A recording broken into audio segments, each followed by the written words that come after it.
Good morning, friends. Today we're going to jump right back into our bonus read aloud with Harry Potter and the Sorcerer's Stone. Where we just left off, Harry had used the invisibility cloak to sneak into the restricted section of the library, and Snape and Filch almost found him.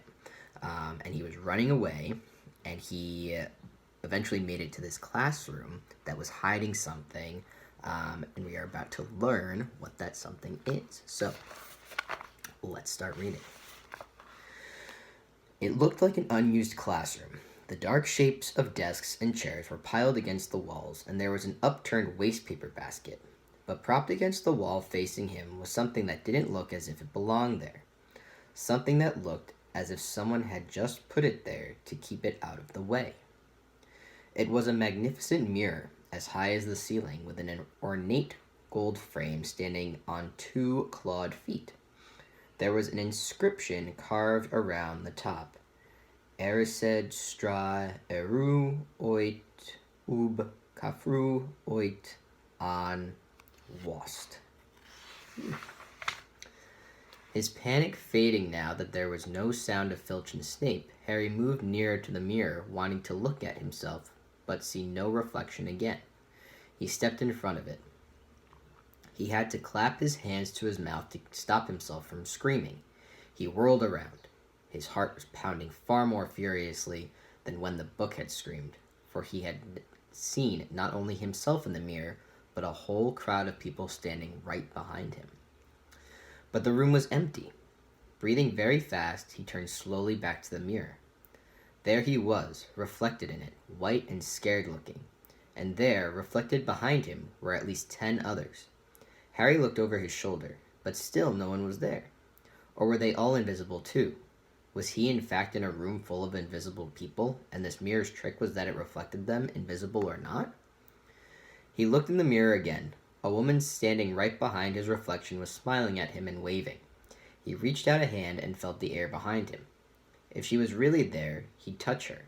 Their reflections were so close together, but he felt only air. She and the others existed only in the mirror. She was a very pretty woman. She had dark red hair, and her eyes are just like mine, Harry thought, edging a little closer to the glass. Bright green, exactly the same shape, but then he noticed that she was crying, smiling but crying at the same time. The tall, thin, black-haired man standing next to her put his arm around her. He wore glasses, and his hair was very untidy. It snuck up at the back, just like Harry's did. Harry was so close to the mirror now that his nose was nearly touching that of his reflection. "Mom," he whispered. "Dad?" They just looked at him smiling, and slowly Harry looked into the faces of the other people in the mirror and saw other pairs of green eyes like his, other noses like his, even a little old man who looked as though he had Harry's knobbly knees. Harry was looking at his family for the first time in his life. The Potters smiled and waved at Harry, and he stared hungrily back at them, his hands pressed flat against the glass as though he was hoping to fall right through it and reach them. He had a powerful kind of ache inside him, half joy, half terrible sadness. How long he stood there, he didn't know. The reflections did not fade, and he looked and looked until a distant noise brought him back to his senses. He couldn't stay there. He had to face his way back to bed, or find his way back to bed. He tore his eyes away from his mother's face, whispered, "I'll come back," and hurried from the room. "You could have woken me up," said Ron crossly. "You can come tonight. I'm going back. I want to show you the mirror." "I'd like to see your mom and dad," Ron said eagerly. "And I want to see all your family, all the Weasleys. You'll be able to show me your other brothers and everyone." "You can see them any old time," said Ron. "Just come round my house this summer. Anyway, maybe it only shows dead people. Shame about not finding Flamel, though. Have some bacon or something? Why aren't you eating anything?" Harry couldn't eat. He had seen his parents and would be seeing them again tonight. He had almost forgotten about Flamel. It didn't seem very important anymore. Who cared what the three-headed dog was guarding? What did it matter if Snape stole it, really? "Are you all right?" said Ron. "You look odd." What Harry feared most was that he might not be able to find the mirror room again. With Ron covered in the cloak too, they had to walk much more slowly the next night. They tried retracing Harry's route from the library, wandering around the dark passageways for nearly an hour. I'm freezing, said Ron. Let's forget it and go back. No, Harry hissed. I know it's here somewhere. They passed the ghost of a tall witch gliding in the opposite direction, but saw no one else. Just as Ron started moaning that his feet were dead with cold, Harry spotted the suit of armor. It's here, just here, yes. They pushed the door open. Harry dropped the cloak from around his shoulders and ran to the mirror.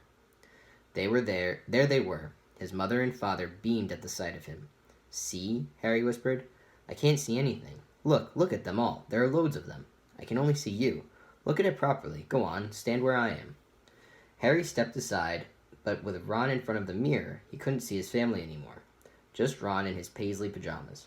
Ron, though, was staring, transfixed at his image. Look at me, he said. Can you see all your family standing around you? No, I'm alone, but I'm different. I look older, and I'm head boy. What? I am. I'm wearing the badge like Bill used to, and I'm holding the house cup and the Quidditch cup. I'm Quidditch captain, too. Ron tore his eyes away from this splendid sight to look excitedly at Harry. Do you think this mirror shows the future? How can it? All my family are dead. Let me have another look. You had it to yourself all last night. Give me a bit more time. You're only holding the Quidditch cup. What's interesting about that? I want to see my parents. Don't push me. A sudden noise outside in the corridor put an end to their discussion. They hadn't realized how loud they had been talking. Quick! Ron threw the cloak back over them as the luminous eyes of Mrs. Norris came round the door. Ron and Harry stood quite still, both thinking the same thing. Did the cloak work on cats? After what seemed an age, she turned and left. This isn't safe. She might have gone for Filch. I bet she heard us. Come on. And Ron pulled Harry out of the room. The snow still hadn't melted the next morning. Want to play chess, Harry? Said Ron. No. Why don't we go down and visit Hagrid? No, you go. I know what you're thinking about, Harry, that mirror. Don't go back tonight. Why not? I don't know. I've just got a bad feeling about it. And anyway, you've had too many close shaves already. Filch, Snape, and Mrs. Norris are wandering around. So what if they can't see you? What if they walk into you? What if you knock something over? You sound like Hermione. I'm serious, Harry. Don't go. But Harry only had one thought in his head, which was to get back in front of the mirror, and Ron wasn't going to stop him. That third night, he found his way more quickly than before. He was walking so fast he knew he was making more noise than was wise, but he didn't meet anyone. And there were his mother and father smiling at him again, and one of his grandfathers nodding happily. Harry sank down to sit on the floor in front of the mirror. There was nothing to stop him from staying here all night with his family. Nothing at all. Except...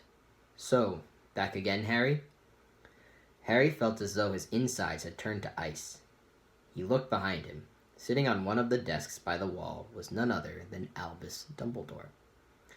Harry must have walked straight past him, so desperate to get to the mirror he hadn't noticed him.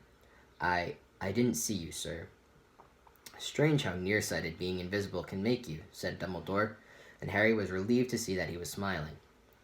So, said Dumbledore, slipping off the desk to sit on the floor with Harry, you, like hundreds before you, have discovered the delights of the Mirror of Erised. I didn't know it was called that, sir, but I expect you realize by now what it does. It shows me, my family, and it showed your friend Ron himself as head boy. How did you know? I don't need a cloak to become invisible, said Dumbledore gently. Now can you think what the Mirror of Erised shows us all? Harry shook his head. Let me explain. The happiest man on earth would be able to use the Mirror of Erised like a normal mirror. That is, he would look into it and see himself exactly as he is. Does that help? Harry thought. Then he said slowly, It shows us what we want. Whatever we want. Yes and no, said Dumbledore quietly. It shows us nothing more or less than the deepest, most desperate desire of our hearts. You, who have never known your family, see them standing around you. Ronald Weasley, who has always been overshadowed by his brothers, sees himself standing alone, the best of all of them. However, this mirror will give us neither knowledge or truth. Men have wasted away before it, entranced by what they have seen, or been driven mad, not knowing if what it shows is real or even possible. The mirror will be moved to a new home tomorrow, Harry, and I ask you not to go looking for it again. If you ever do run across it, you will now be prepared. It does not do well to dwell on dreams and forget to live. Remember that. Now, why don't you put that admirable cloak back on and get off to bed?" Harry stood up. "Sir, Professor Dumbledore, can I ask you something?" "Obviously, you've just done so," Dumbledore smiled. "You may ask me one more thing, however." "What do you see when you look in the mirror?" I see myself holding a pair of thick woolen socks." Harry stared. "One can never have enough socks," said Dumbledore. "Another Christmas has come and gone, and I didn't get a single pair. People will insist on giving me books." It was only when he was back in bed that it struck Harry that Dumbledore might not have been quite truthful. But then, he thought, as he shoved Scabbers off his pillow, it had been quite a personal question. Alright, my friends, we will continue tomorrow with Chapter 13. It's called Nicholas Flamel. So we're probably going to figure out who this Nicholas Flamel is.